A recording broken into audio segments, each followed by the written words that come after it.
Hi there, Dr.Onalee here, host of the Coming Home podcast. It is my intention to fully help you let the narcissist go, come home to yourself, and start to begin to prepare for your soulmate. I was combing through a lot of my most popular episodes, and one of the things it seems like you guys like me to share on is that the other supply is not better than you, that there is relief after your breakup and how to process it, how to handle it, and that everything that you went through with the narcissist was for you. These are a lot of my takes on narcissistic relationships. I truly believe that this relationship is a gift to you. And I know that that can be a bold thing to say, but hear me out. What I believe is that the narcissist is the perfect character in your story to help you finally heal your wounds, to heal the things that have been holding you back and to show you right in front of your face what are your limiting beliefs, what are your insecurities, what are your stories, because they can bring them to the surface so that you can finally have the consciousness, the tools, the wisdom to actually heal them.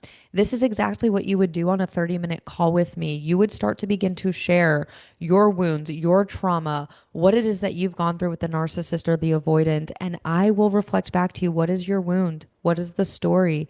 And then you will start to work on healing that so that you no longer are attracted to a narcissist and you finally get the ick with them. So, with that being said, today is all about the other side of what it's like being with a narcissist. So, stay tuned for some more content to help you around your breakup with them. The supply is not better than you, and all the things I just listed off. But today is all about what life and relationships are like when you're not with a narcissist. And this has been brought forth because last night I was in some of the greatest pain of my entire freaking life. I have struggled so much with UTIs, BV, yeast infections, all of the freaking things. And yes, a lot of them are related to being in narcissistic relationships or an unhealthy dynamic. That definitely is true. They also can really flare up when you have resentment or you have anger towards a partner. So we don't just treat the symptoms, we also want to look at the cause. And last night, as I was trying to heal this UTI naturally, my partner, he was helping me and he was like, I think it's time to finally get the antibiotics. And I always like to have that be the last resort because the antibiotics can really mess up the good bacteria too. And then sometimes you start getting more problems. So I was trying with my own will to avoid this, but I couldn't take it anymore. I was in excruciating pain. And on and off for 2 weeks, I was in excruciating pain. There was something I was resentful towards my partner as well. So I had to do the forgiveness work, the healing work. I had to do a resentment prayer. I had to clean up that stuff as well.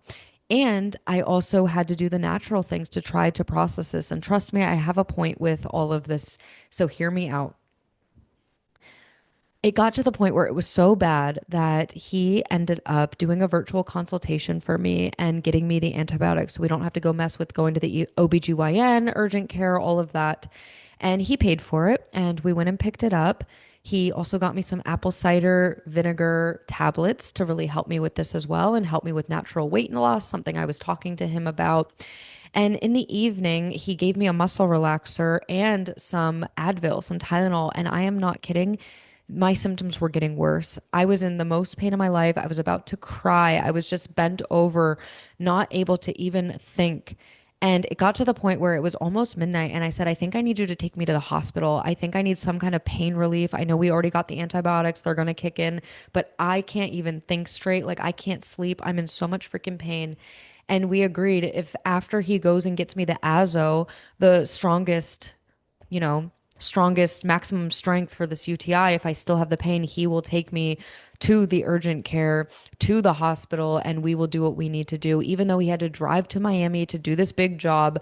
And the Azo kicked in and it worked. And the pain, thank God, it is gone today. It was gone last night. I was able to sleep. I luckily had a very light, a very chill day today. But the point I want to make here is that in the middle of my pain, and as he was willing and went and got me the Azo, and he was willing to take me to the hospital, all I could think about was how the avoidant that I was with on and off for 5 freaking years, how he would never do that.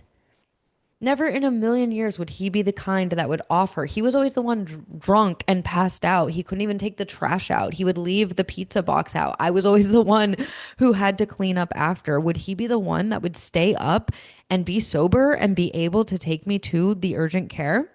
Absolutely not. Would he go and get me Azo? No. Would he order the antibiotic and pay for it? No. And it just gave me some gratitude because I sat there and I thought, oh my God, what I am attracted to now is so different. I'm attracted to somebody who gives a shit about me. I'm attracted to somebody who cares about my health, who cares about my well being, who loves to provide, who loves to take care of me, who is generous, who would kiss me on the forehead and was hugging me and soothing me and nurturing me, telling me that we're going to get through this. It's going to be okay. That is very different than the dynamic that I had with the avoidant for 5 years, and absolutely different than the narcissist that I was with, who was textbook narcissistic. Narcissists don't care about us. The only times they've shown that they care is only to be self seeking, to get something, or to prove to other people that they're a good person. But the core root of a narcissist and an avoidant is that they don't truly care. They don't have that empathy. They don't have that consideration. And a lot of what I want to share is what you can look forward to. You can look forward to somebody who genuinely cares about you, but it's going to happen only when you decide you're done with the narcissist.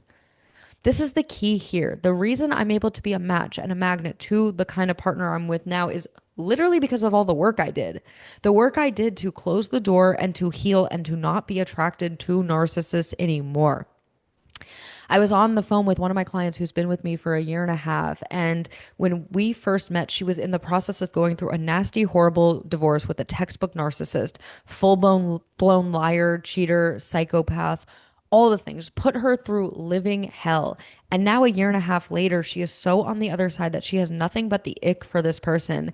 And she told me that I need to be telling more people about this. More people need to know about it, because what happens when you actually heal and recover from these relationships and you go through the 4-step process that I created? Really, God just gave it to me. I channeled it and I give it to you.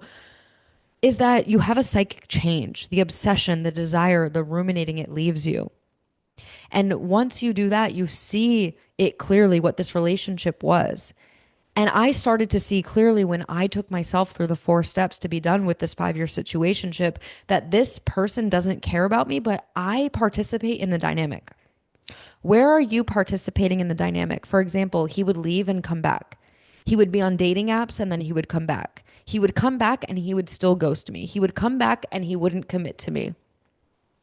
I am the one participating in this behavior. I am the one who was open and available for him to come back to. And I realized I would go a whole nother year if I don't close this dynamic. This guy's not going anywhere. He's going to keep texting me. He's going to keep coming back. The grass is not greener on the other side, obviously, but he doesn't learn the lesson. Every time this dude would come back in, he would continuously fumble the bag over and over and over, year after year after year. The lesson never clicked. It was not clocking to him. And so I had to have confidence and self-worth and finally realize, oh my God, all this time I've been insecure thinking I'm not good enough, somebody's better, yet here's this dude for 5 years still coming back to me. Clearly, I'm freaking good enough. But this is where, like I said in the beginning, I have a strong belief that God protects us from the wrong people. That God was working within that person to not fully choose me and to ghost me and to make it painful for me to see right in front of me that this is not the right person for me. I'm so grateful that that person did not commit to me. That person not committing to me was the greatest thing, because how could I be open and available for a partner who loves me and cares about me, who has my back, who is healthy, who's also empathetic, if that person committed to me that I was so addicted to? So the theme of today's talk for you is to trust that if they're ghosting you, if they're cheating on you, it is for you so that you don't end up or stay any longer with this person. The pattern is only going to break when you break the pattern. The obsession, the ruminating, it's going to leave you when you go through the 4 steps and you actually do the work to break this addiction. And that you deserve and are worthy of a partner who loves you and cares about you. And if this is resonating with you, if this is hitting you in your heart and your soul, my greatest invitation is book a 30-minute call with me. At the time of this recording, I have no idea what the price will be when you're watching it, but they're normally $111. Right now, I'm doing a special offer just to be able to get on as many calls as I can and support as many of you because I personally love this part of my business. A lot of people are so anti sales calls these days, but you know what? I love the initial call because the initial call is where I get to see where you're at, what you're going through, what your wound is. And then, like my other client who's been with me a year and a half, I get to see where she is now, completely on the other side, out of this divorce, has no negative feelings, is only grateful that she's not with him. Like, we get to go through this journey together. I have some clients who have been with me 3 years, 4 years. I even still work with my very first client who started with me 8 years ago when I started my business. These calls could be $1,000 freaking, and I've done thousands of these calls, but I just want to make it super easy for you and low pressure so that we can get on a call. If you then decide you want to do a month with me or 6 months after, or just go through the steps, we can. If you don't do anything after it, that's okay too. But to me, there's so much magic in this initial phone call where you have a space with somebody else who also has gone through narcissistic relationships and really gets it. Because I know how it feels to feel crazy in these relationships and not want to tell anyone what you've endured, what you're going through, or why you would even consider staying or getting back with them. My intention with this call is for you to release your shame, release your guilt, and get clarity on your situation so that you know what your next action steps are. If that's resonating with you, for $55, a limited time. At the time you're watching this, it might be $300. They've been that price before. You never freaking know. But right now, at the time of this, it's only $55. That's my greatest invitation. Book that call, then let's decide if we want to do more work together. I invite you to continue following me, continuing listening to all of this. But the real magic, my friend, is really going to be in the 4-step process where you actually do as if it's a 12-step process, but it's 4 steps for narcissistic relationships. This is where you break the cycle, break the addiction, break what actually caused you to be with them and get back with them in the first place. You actually clean all that up and have a psychic change so that you break the pattern with the current narcissist or avoidant you're dealing with, and then you don't have to ever attract one ever again. So that is possible for you if you're willing to show up for it and do the work. I hope you have an amazing rest of your day, an amazing rest of your night. I got homemade chicken noodle soup on the stove. My partner's on the way over, so I have to hop off here. I'll put everything in the show notes, but I would absolutely love to do the 30-minute call with me. If there's anything that you take away from this, if there's any investment you could make, I would start with that. Have an amazing rest of your day, and I'll talk to you soon.